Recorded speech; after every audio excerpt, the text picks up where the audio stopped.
Cease fire के बावजूद Israel ने फिलिस्तीनियों पर दागी हैं मिसाइलें। इसराइल ने जंगबंदी की परवाह किए बगैर लेबनान पर धावा बोल दिया और 13 अफराद शहीद हुए हैं। लेबनानी वज़ारत सेहत ने तस्दीक की है कि इसराइली फ़िज़ाइया ने आज जनूबी लेबनान के शहर सैदून में एक खुला खेल का मैदान था जिसे निशाना बनाया, जो इस वक्त हज़ारों बेघर अफराद के लिए आर्जी पनाहगाह का काम दे रहा था, यानी आर्जी पनाहगाह बना हुआ था और उसी पर टारगेटेड हमला इसराइल की तरफ से किया गया। हमले में 13 अफराद शहीद हुए हैं और दर्जनों अफराद जख्मी हुए। लेबनानी हुक्काम के मुताबिक ये खेल का मैदान गुज़िश्ता चंद हफ्तों से दाखिली तौर पर बेघर होने वाले खानदानों की रिहाइशगाह बना हुआ था। हमले के फौरन बाद इमदादी टीमें मौके पर पहुंची, मगर तब तक काफ़ी जानी नुकसान हो चुका था। इसराइल ने लेबनान में मौजूद फ़िलिस्तीनी शेल्टर्स कैंप्स पर हमला किया है, जिसमें 13 लोगों की मौत हुई है। इसराइल का कहना है कि अटैक साइट पर ट्रेनिंग कैंप चल रहा था। मंगल की देर रात इसराइल ने पड़ोसी मुल्क लेबनान पर हवाई हमला किया। हमला देश के साउथ सदर्न पार्ट में बने घनी आबादी वाले फ़िलिस्तीनी शेल्टर्स कैंप, जिसका नाम है ऐन अल हिल्वे, पर किया गया। इस हमले में कम से कम 13 लोगों की मौत हुई और कई लोग घायल हुए। ये पिछले साल हिजबुल्लाह के साथ हुए युद्ध विराम के बाद लेबनान में इसराइल का सबसे घातक हमला माना जा रहा है।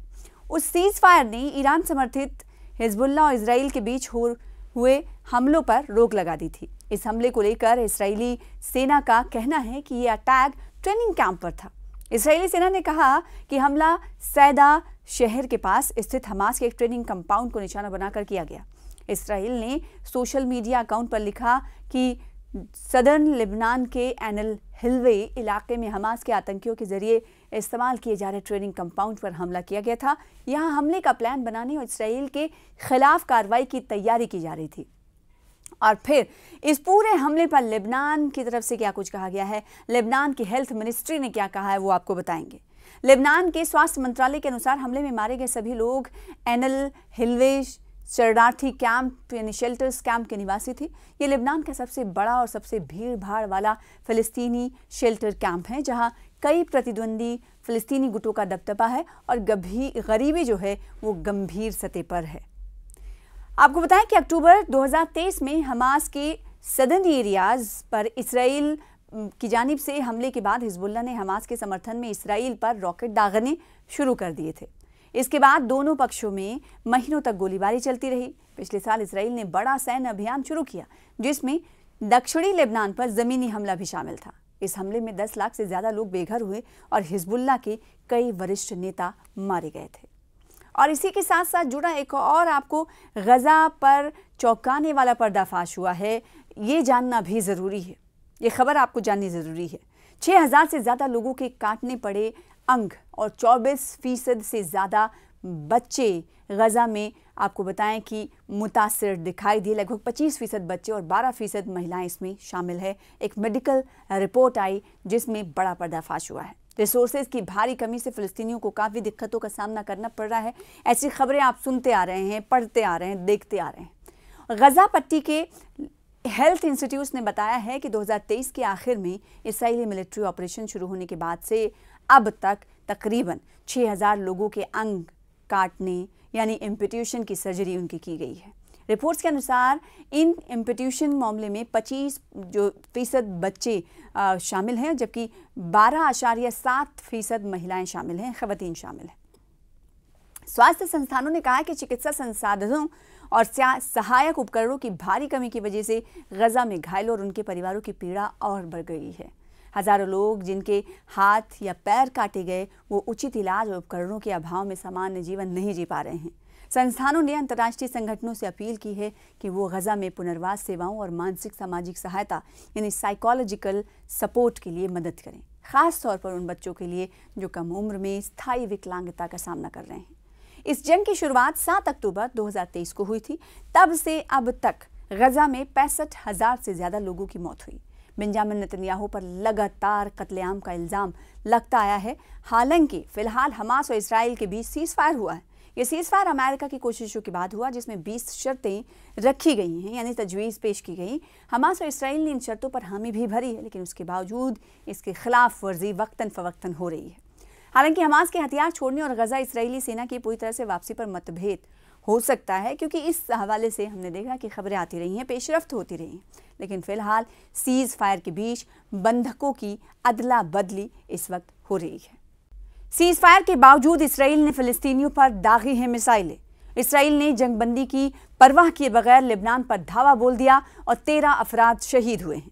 लेबनानी वज़ारत सेहत ने तस्दीक की है कि इसराइली फ़िज़ाइया ने आज जुनूबी लेबनान के शहर सैदून में एक खुला खेल का मैदान था जिसे निशाना बनाया, जो इस वक्त हज़ारों बेघर अफराद के लिए आर्जी पनाहगाह का काम दे रहा था, यानी आर्जी पनाहगाह बना हुआ था, और उसी पर टारगेटेड हमला इसराइल की तरफ से किया गया। हमले में 13 अफराद शहीद हुए हैं और दर्जनों अफराद जख्मी हुए। लेबनानी हुक्काम के मुताबिक ये खेल का मैदान गुज़िश्ता चंद हफ्तों से दाखिली तौर पर बेघर होने वाले ख़ानदानों की रिहाइशगाह बना हुआ था। हमले के फ़ौरन बाद इमदादी टीमें मौके पर पहुंची, मगर तब तक काफ़ी जानी नुकसान हो चुका था। इसराइल ने लेबनान में मौजूद फ़िलिस्तीनी शेल्टर्स कैंप्स पर हमला किया है, जिसमें 13 लोगों की मौत हुई है। इसराइल का कहना है कि अटैक साइट पर ट्रेनिंग कैंप चल रहा था। मंगल की देर रात इसराइल ने पड़ोसी मुल्क लेबनान पर हवाई हमला किया। हमला देश के साउथ सदर्न पार्ट में बने घनी आबादी वाले फ़िलिस्तीनी शेल्टर्स कैंप, जिसका नाम है ऐन अल हिल्वे, पर किया गया। इस हमले में कम से कम 13 लोगों की मौत हुई और कई लोग घायल हुए। ये पिछले साल हिजबुल्लाह के साथ हुए युद्ध विराम के बाद लेबनान में इसराइल का सबसे घातक हमला माना जा रहा है। उस सीज़ फायर ने ईरान समर्थित हिजबुल्लाह और इसराइल के बीच हुए हमलों पर रोक लगा दी थी। इस हमले को लेकर इसराइली सेना का कहना है कि यह अटैक ट्रेनिंग कैंप पर था। इसराइली सेना ने कहा कि हमला सैदा शहर के पास स्थित हमास के एक ट्रेनिंग कंपाउंड को निशाना बनाकर किया गया। इसराइल ने सोशल मीडिया अकाउंट पर लिखा कि सदर्न लेबनान के ऐन अल हिल्वे इलाके में हमास के आतंकियों के जरिए इस्तेमाल किए जा रहे ट्रेनिंग कंपाउंड पर हमला किया गया था। यहाँ हमले का प्लान बनाने और इसराइल के खिलाफ कार्रवाई की तैयारी की जा रही थी। और फिर इस पूरे हमले पर लेबनान की तरफ से क्या कुछ कहा गया है, लेबनान की हेल्थ मिनिस्ट्री ने क्या कहा है, वो आपको बताएंगे। लेबनान के स्वास्थ्य मंत्रालय के अनुसार हमले में मारे गए सभी लोग ऐन अल हिल्वे शरणार्थी कैंप यानी शेल्टर्स कैंप के निवासी थे। ये लेबनान का सबसे बड़ा और सबसे भीड़ भाड़ वाला फ़िलिस्तीनी शेल्टर कैंप है, जहां कई प्रतिद्वंदी फ़िलिस्तीनी गुटों का दबदबा है और गरीबी जो है वो गंभीर सतह पर है। आपको बताएं कि अक्टूबर 2023 में हमास के सदर्न एरियाज पर इसराइल की जानिब से हमले के बाद हिजबुल्लाह ने हमास के समर्थन में इसराइल पर रॉकेट दागने शुरू कर दिए थे। इसके बाद दोनों पक्षों में महीनों तक गोलीबारी चलती रही। पिछले साल इसराइल ने बड़ा सैन्य अभियान शुरू किया, जिसमें दक्षिणी लेबनान पर ज़मीनी हमला भी शामिल था। इस हमले में 10 लाख से ज़्यादा लोग बेघर हुए और हिजबुल्लाह के कई वरिष्ठ नेता मारे गए थे। और इसी के साथ साथ जुड़ा एक और आपको गज़ा पर चौंकाने वाला पर्दाफाश हुआ है, ये जानना भी ज़रूरी है। ये खबर आपको जाननी ज़रूरी है।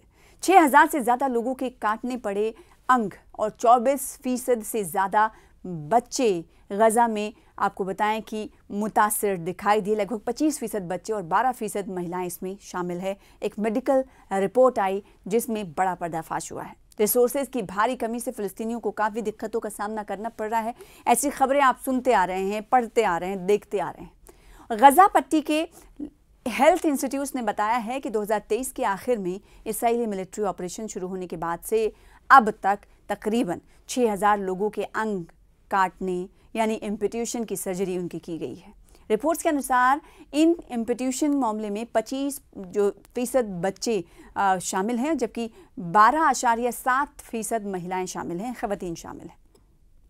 स्वास्थ्य संस्थानों ने कहा है कि चिकित्सा संसाधनों और सहायक उपकरणों की भारी कमी की वजह से गज़ा में घायलों और उनके परिवारों की पीड़ा और बढ़ गई है। हज़ारों लोग जिनके हाथ या पैर काटे गए, वो उचित इलाज और उपकरणों के अभाव में सामान्य जीवन नहीं जी पा रहे हैं।